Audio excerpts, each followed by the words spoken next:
how corporations in general may be created. 2. What are their powers, capacities, and incapacities? 3. How corporations are visited. And 4. How they may be dissolved. Corporations, by the civil law, seem to have been created by the mere act and voluntary association of their members, provided such convention was not contrary to law, for then it was illicitum collegium. It does not appear that the prince's consent was necessary to be actually given to the foundation of them, but merely that the original founders of these voluntary and friendly societies, for they were little more than such, should not establish any meetings in opposition to the laws of the state. But, with us in England, the king's consent is absolutely necessary to the erection of any corporation, either impliedly or expressly given. The king's implied consent is to be found in corporations which exist by force of the common law, to which our former kings are supposed to have given their concurrence. Common law being nothing else but custom arising from the universal agreement of the whole community. Of this sort are the king himself, all bishops, parsons, vicars, churchwardens, and some others, who by common law have ever been held, as far as our books can show us, to have been corporations, virtute officii, and this incorporation is so inseparably annexed to their offices, that we cannot frame a complete legal idea of any of these persons, but we must also have an idea of a corporation, capable to transmit his rights to his successors at the same time. Another method of implication, whereby the king's consent is presumed, is to all corporations by prescription, such as the City of London and many others, which have existed as corporations, time whereof the memory of man runneth not to the contrary, and therefore are looked upon in law to be well created.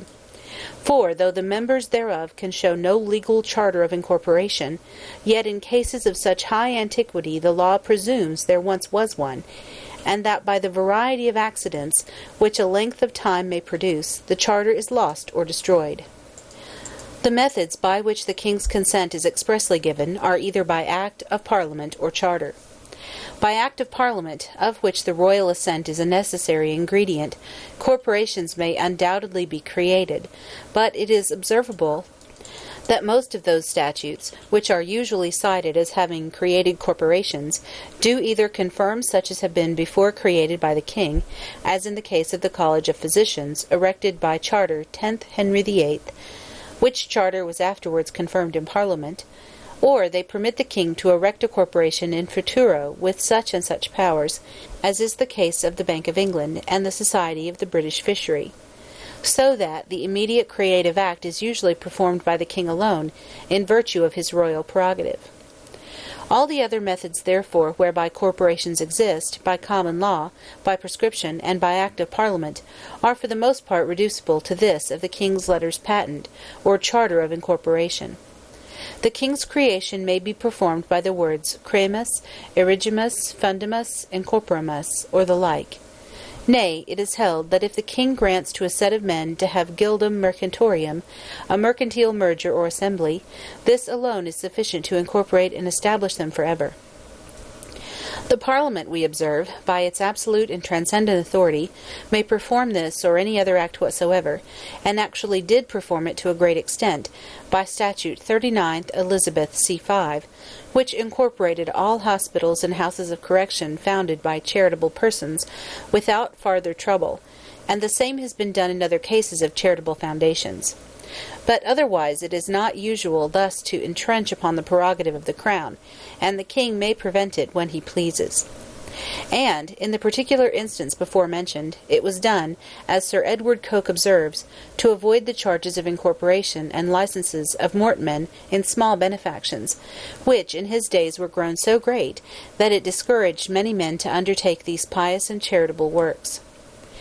The king may grant to a subject the power of erecting corporations, though the contrary was formerly held, that he may permit the subject to name the persons and powers of the corporation at his pleasure, but it is really the king that erects, and the subject is but the instrument. For none but the king can make a corporation, yet qui facit per alium facit per se. In this manner the Chancellor of the University of Oxford has power by charter to erect corporations, and has actually often exerted it, in the erection of several matriculated companies, now subsisting, of tradesmen subservient to the students. When a corporation is erected, a name must be given it, and by that name alone it must sue, and be sued, and do all legal acts, though a very minute variation is therein not material. Such a name is the very being of its constitution, and though it is the will of the king that erects the corporation, yet the name is the knot of its combination, without which it could not perform its corporate functions. The name of incorporation, says Sir Edward Coke, is a proper name, or name of baptism, and therefore when a private founder gives his college or hospital a name, he does it only as godfather, and by that same name the king baptizes the incorporation. After a corporation is so formed and named, it acquires many powers, rights, capacities, and incapacities, which we are next to consider. Some of these are necessarily and inseparably incident to every corporation, which incidents, as soon as a corporation is duly erected, are tacitly annexed, of course. As 1. To have perpetual succession.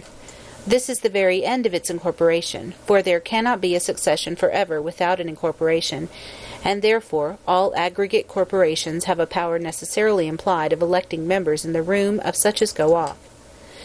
2.